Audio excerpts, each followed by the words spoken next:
So have you ever found yourself wondering what actually might be negotiable here? I know I have. I mean, then again, I spend my whole life thinking about negotiation, but enough people have asked me variations of this question, like, oh, is this negotiable? Or do you think that's negotiable? So in this video, I'm actually going to share with you 3 easy strategies to help you identify potential opportunities for negotiation in any situation. And if you stay to the end, I'm going to offer you a strategy for how to deal with the situation when you are told that something isn't negotiable, but it's just company policy. Okay, first tip is overassume negotiability. So what do I mean by that? If even the thought occurs to you that something might be negotiable, I say go for it.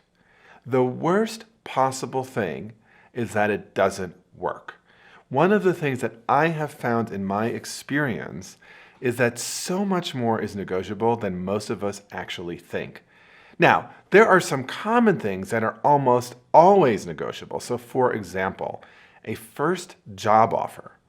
It turns out that less than 50% of people, when they get a job offer, actually do any negotiation beyond that. And that's just a big mistake. The other thing we know is that there are big gender differences in terms of what people think might be negotiable.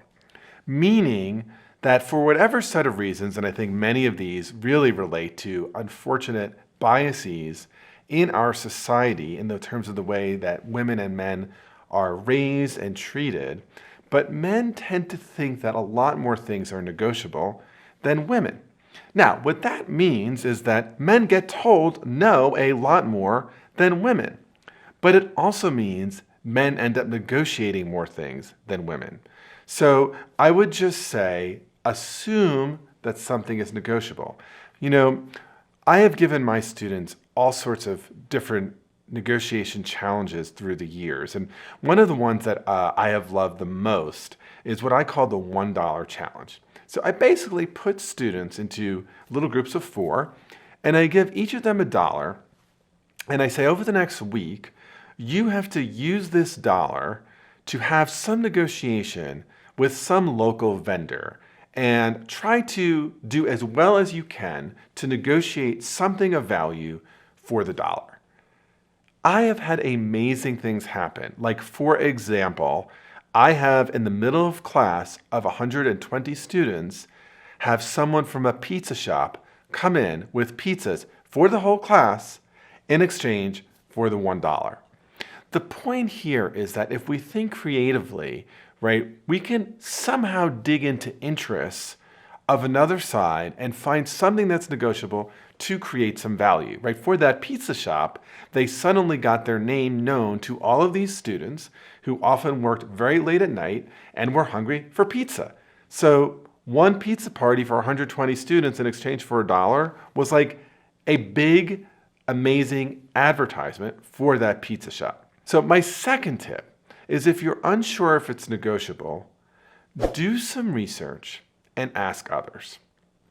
So one of the pieces of feedback that I've gotten about my first piece of advice is that I have people say, like, you know, I just feel like I'd be a fool if I started to negotiate something, or I don't want to break a norm, or I don't want to embarrass myself. And I'm sympathetic to those interests, right? For sure, right? For me, when I try to negotiate something, if it doesn't work, I could just say, well, I'm a negotiation professor and I figured I'd try. Maybe for other people that feels more embarrassing. So if you're unsure, if you're worried, like, I don't want to look like a fool or be embarrassed, first do some research, right? There's this thing, Google, right? Google to see if it's actually negotiable. Alternately, like, ask others in your workplace or in your community. Don't just assume, well, I bet it's not negotiable.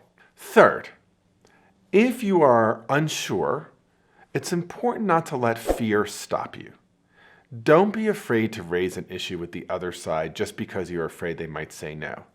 So one of the things that I do, right, is I'll just say, you know, gosh, please forgive me if this is outside of what folks typically ask, but I'm hoping we can talk about, and then I'll raise the thing I want to negotiate.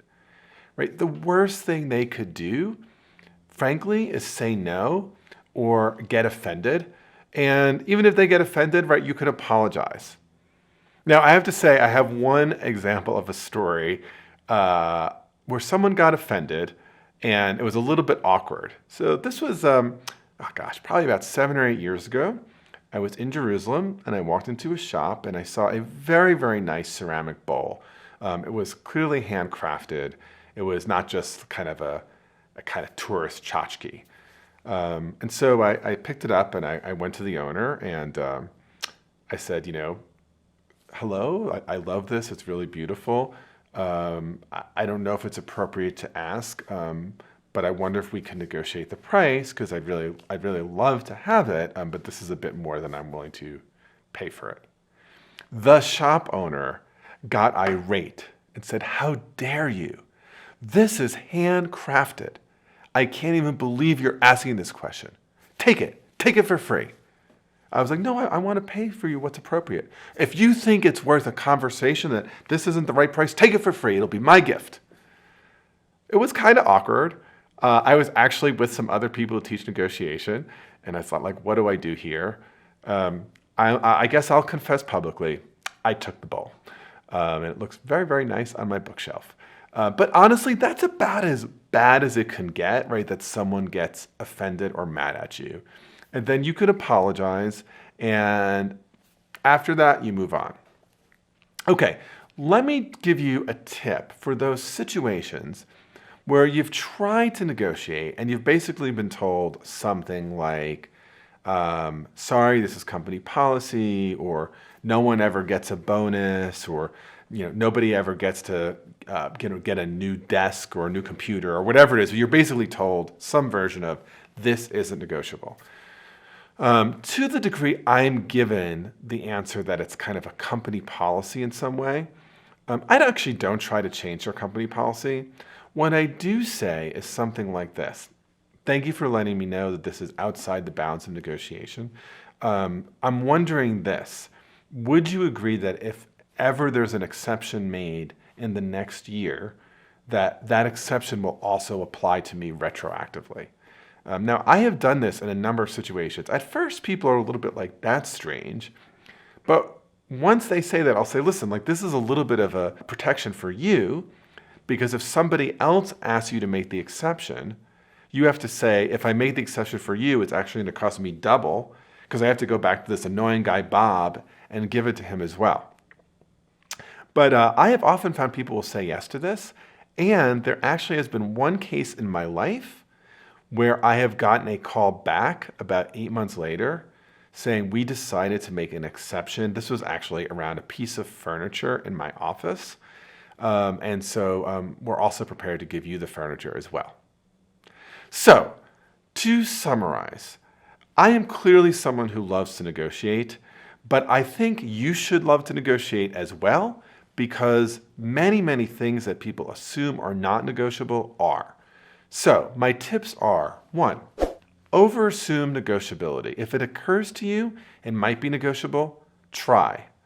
2, if you're still feeling unsure or awkward or don't want to be embarrassed, don't just say it's not negotiable. Do some research and ask others. 3rd, if you have no information about whether it's negotiable, don't be afraid to raise it explicitly with the other side. You could do it in a polite and appropriate way. And lastly, if you get told no because there's a policy against it, consider protecting yourself by saying, I understand the policy, but if there's an exception in the next year, I would love that exception to apply to me. So, to continue to increase your superpower skills of negotiation, watch this next video on how to negotiate a higher salary after a job offer. And before you go, please be sure to subscribe to my channel, like this video, and ring the bell so you never miss new content. Okay, watching more is not negotiable. Keep watching.